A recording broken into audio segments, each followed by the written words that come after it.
nagsasali doon sa board meeting. Hindi naman talagang dahilan o gusto mo naman ipagkita kay Marco. Kaya ka ba nagpaganda para isang ordinary meeting para sa kanya?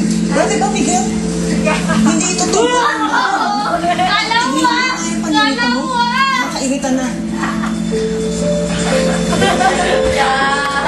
Alam mo, mahilig talaga ako sa... natin si Mami.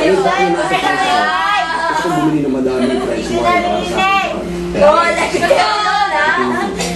Susubrahan ba ako sa lahat ng gusto ko? Of course. Magagawa ko namin yan. Hindi ba, Daniel? Daniel?